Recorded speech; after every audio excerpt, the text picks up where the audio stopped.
Yeah, at least from our side, from the guys and gals side, the season has kind of started pretty well. And it's never, you're always going to strive for more. You always want more.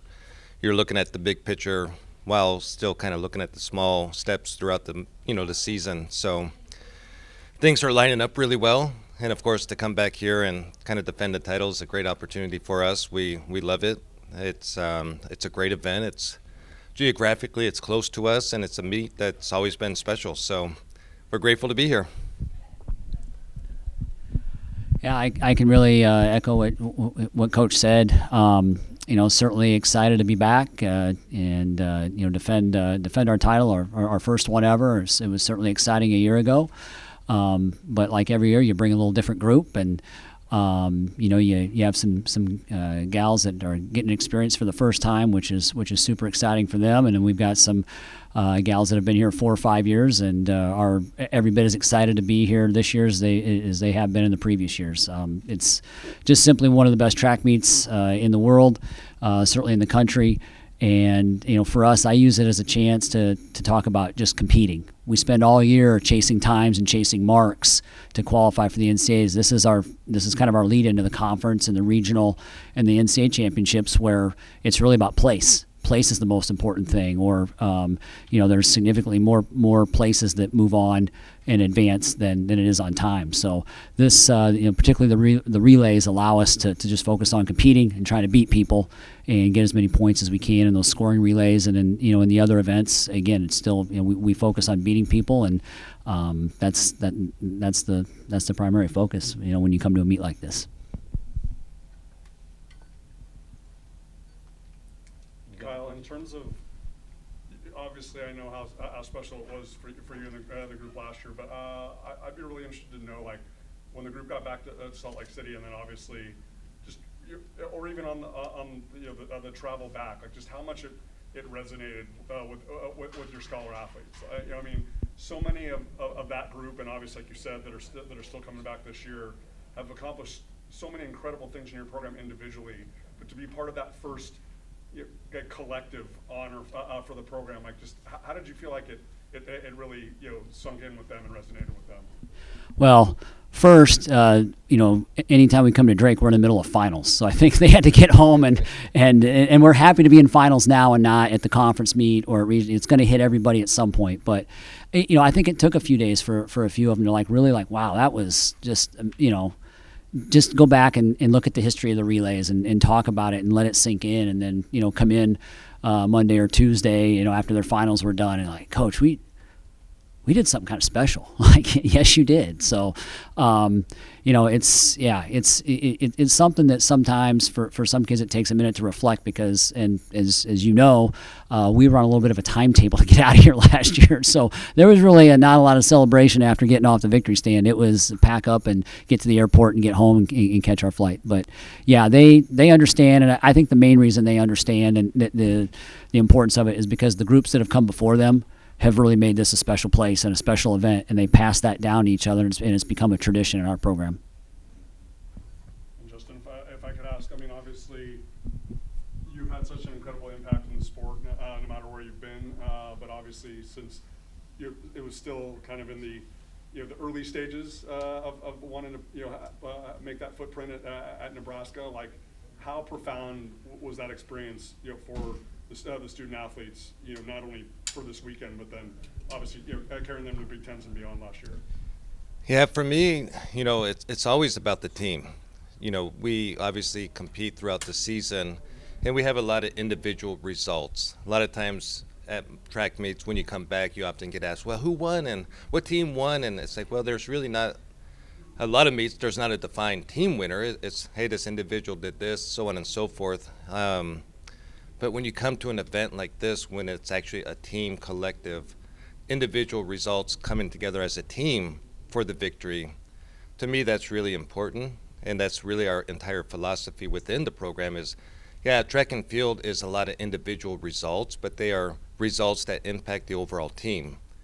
And when you see the success of that coming together, it just becomes contagious and say, hey, we are stronger together, not only from a performance standpoint, but just from a cultural standpoint, a encouragement standpoint, motivation, being there for each other. If you had a bad race, pick them up, or a bad throw, pick them up, because we're all in this together. And when we do it together, we're stronger. So coming in, getting the trophy, bringing the trophy home, just kind of brought the bond of the group together more, in my opinion.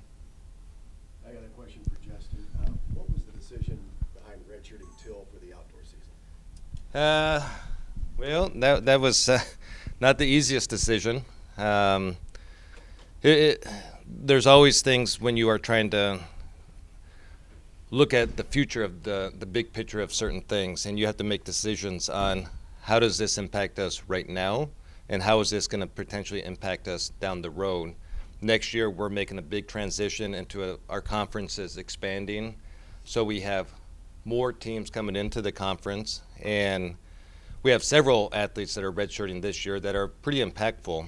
And what we want to make sure that when the new conference does start, we walk into a situation where we are able to kind of compete within that. And that was part of it. Also part of it is it's an Olympic year.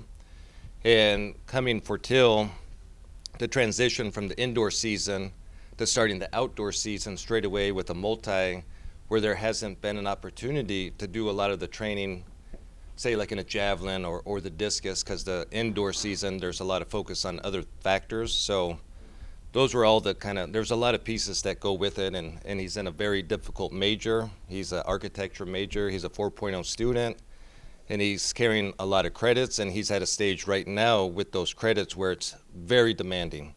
So the totality of all of that together, it wasn't just a random thought, oh, hey, let's redshirt. No, it was very thought out and articulated, and yeah, there was a lot to it. So does he have big goals in for this summer? I mean, with the decathlon? I think Till has big goals every day. So the goal obviously is to have a very long summer. That's the goal.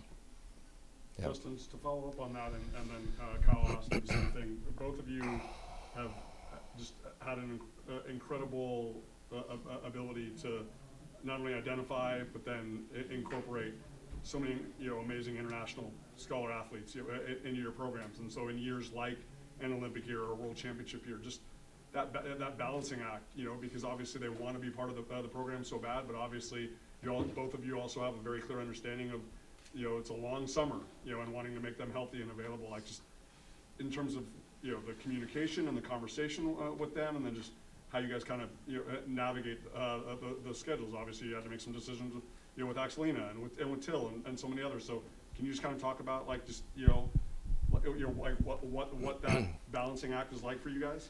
I would kind of compare it to a game of chess. There's a lot of thinking and planning and analyzing and kind of trying to obviously look at a crystal ball. Of course, there's never a crystal ball, and you never know what tomorrow's going to bring. You could have an injury. There's so many factors that go into it.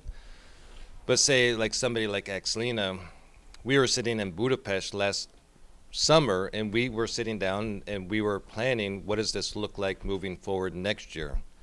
Hey, let's redshirt the indoor season because you just came off a super long outdoor season. Let's redshirt, let's build up a base, let's compete in a few meets outdoors, get ready for not only the NCAA championships, but also the Olympic Games, so which she's now qualified for. So that's, right now our focus is kind of leaning towards, hey, we're getting ready for conference and nationals and so on and so forth. So there's a lot of planning that goes behind it. It's not just a random thought. And if you have open communication, like, hey, what is your goal, and how can we both benefit, not only from a university standpoint, but also for your country standpoint.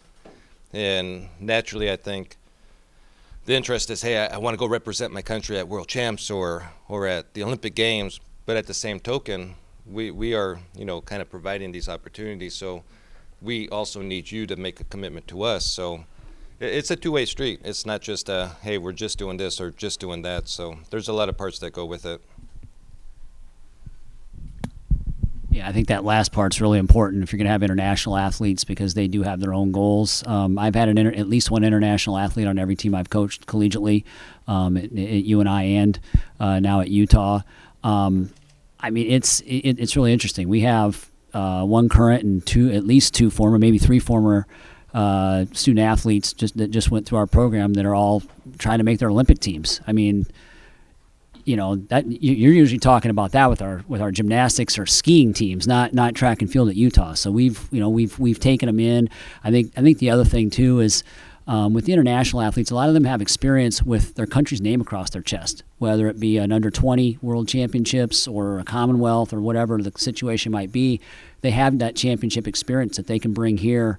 At a different level. A lot of the domestic kids might be wearing, their state, on some kind of thing. But it's when you represent your country, it's something totally different. And so to have that in your program, I think only elevates everybody, and not just the student athletes, but the coaches as well. And really, we all really want to do well and be seen as being successful for them and caring about them. So yeah, it's and track and field, it's a worldwide sport. There's no sport that's more worldwide than track and field. I know the soccer fans will all clamor about that, but truly track and field is a world sport, and the athletes are everywhere. And so I think that's just it's been important, and it's been impactful with the growth of our program.